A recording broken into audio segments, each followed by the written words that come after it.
일본에서 고대 국가가 발전하다. 자, 지금 여기를 보게 되면 첫 번째 그 야마토 정권의 성립과 발전이라고 하는데, 이제 야마토 정권이라고 하는 그 야마토라는 건 한 지역의 이름이야.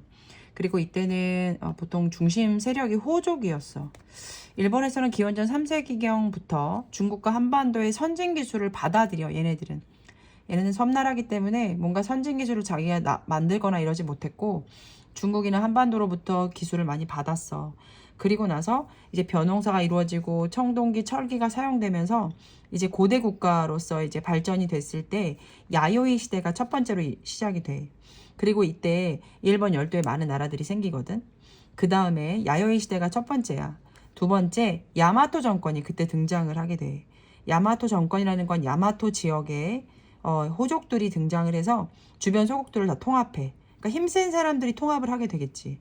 그래서 성장했는데 6세기 말 쇼토쿠 테자라는 사람이 중국과 한반도에서 유교와 불교를 받아들이거든. 그리고 중앙집권 체제를 강화시켜.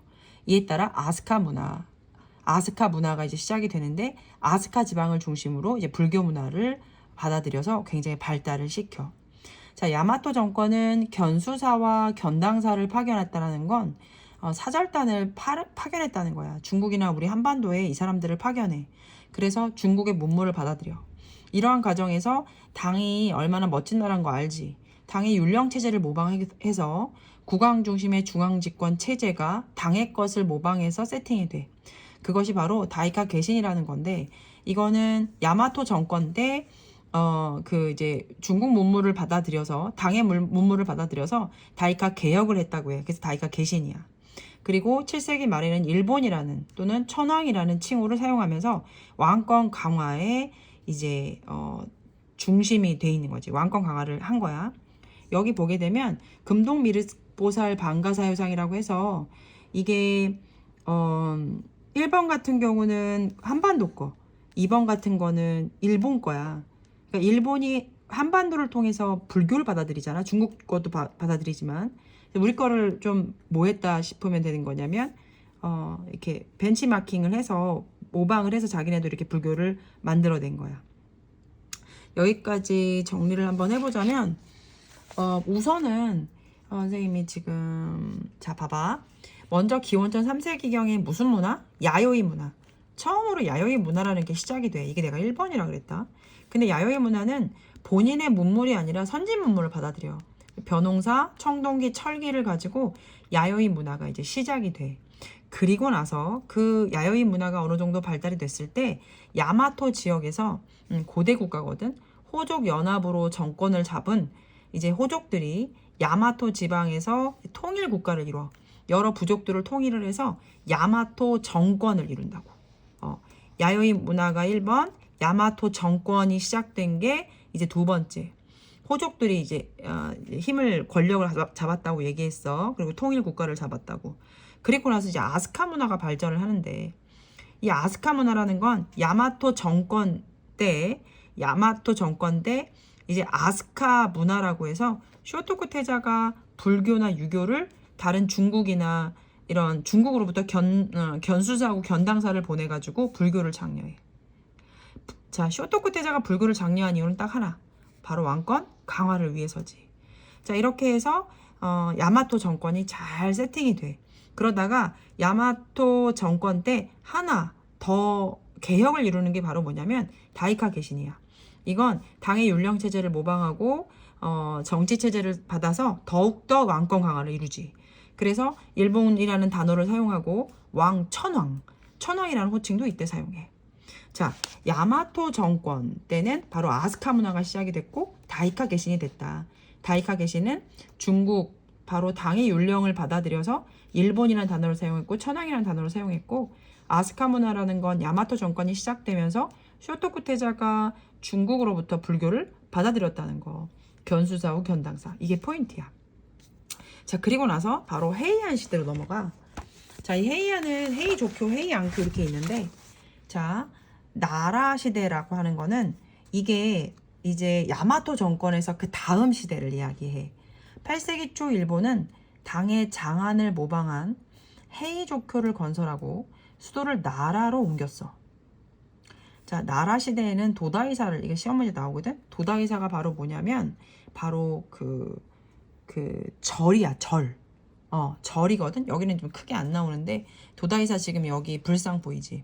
앉은 키가 15cm에 이르는 세계 최대의 청동 불상이래. 미안해, 15m다야. 그치? 15m라고 한다고 하면은 한 아파트 2층 높이 정도? 2층 아니다. 아파트 2층이 아니지.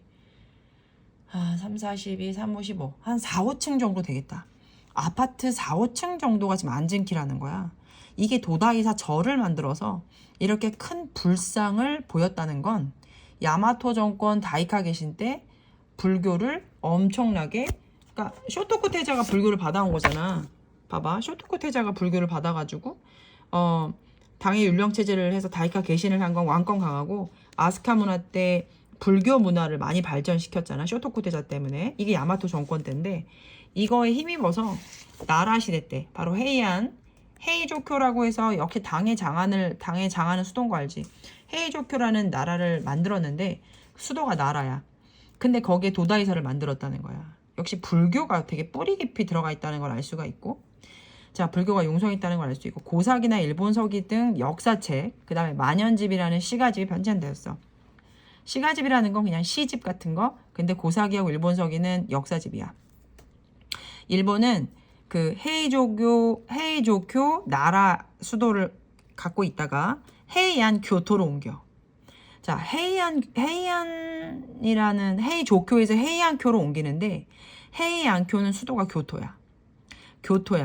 자, 근데 이걸 그래서 둘 다 헤이안 시대라고 얘기하고, 자, 근데 헤이안 교토로 옮겨서는 이 시대는 귀족과 지방의 호족, 사원도 귀족이야. 지방 귀족. 이런 사람들이 대토지를 확대해.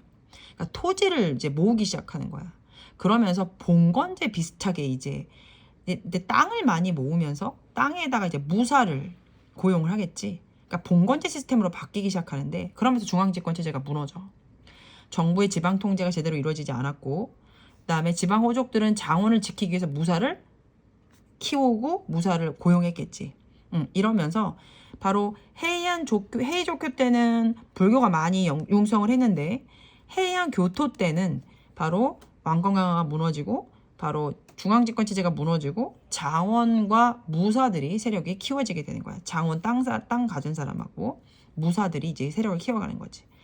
이렇게 헤이안 교토 시대 때 이제 견당사 파견이 중단됐다는 건 아까 얘기했던 것처럼 견당사, 견수사라는 건 외국 문물을 받아들이기 위한 사절단이잖아. 그걸 중단했다는 거는 교류를 안 하겠다는 거잖아. 외교 관계가 단절됐어. 이러한 가운데 대륙의 문화를 일본인이 기호의 감각에 맞게 자기가 나름대로 국풍 문화라고 해서 귀족층 중심으로 이제 자기 나라 문화를 발전시킨 거지. 국풍 문화는 두 가지 포인트가 있는데 바로 이제 그 자기 나라의 한자 가나를 만들고, 그 다음에 뭐 이제 밑에 나와 있어. 이제 국풍 문화라는 거 이제 한자 가나를 만들었어. 고유 문자인 가나를 만들고 가나에 쓰인 문학 작품들이 이제 유행하게 돼. 가나로 쓰인 유행 작품이겠지, 귀족들 사이에. 게다가 일본 여류 문학이라는 건 여자들이 문학을 이제 쓰기 시작하는데 겐지 이야기가 나온 것도 이 시대 때였고, 겐지 이야기는 여성이 주인공인 이야기들을 귀족 사회의 모습에 맞춰서 이제 그 글을 쓴 거야. 여자들이 좀 썼다는 거지. 헤이안 시대는 관복과 주택 등에도 일본의 특색이 많이 나타나고, 아래의 그 묘도인 겐지 이야기, 여기 속에서도 그 일본의 풍습이 나타나. 가나 문자, 그다음에 여류 작가들의 이야기 스토리, 그다음에 불교의 이상향인 극락전토에 구해놓은 국풍화된 일본식 주택도 알 수가 있어. 이것이 국풍 문화라는 거예요. 이 국풍 문화는 언제 발달을 했냐면 바로 헤이안 교토 때 만들어지게 됩니다. 그러면 이제 확인을 해보게 되면 야마토 정권 다음에 헤이조쿄가 있고 헤이안교가 있어. 자, 헤이조쿄 때는 당을 모방해서 수도 나라로 옮겼고 도다이사를 건립했다는 게 큰 특징이고, 헤이안교로 넘어갔을 때는 수도가 교토야. 근데 이때부터는 뭐다? 귀족이나 영주 사원들이 갑자기 대토지를 소유하게 되면서 중앙집권 시스템이 무너져. 그리고 무사 세력이 커졌다. 그래서 사절단이 파견이 중단되면서 일본인 기호에 맞는 뭐가 발전됐다? 국풍 문화가 발전됐다라고 하시면 되겠습니다.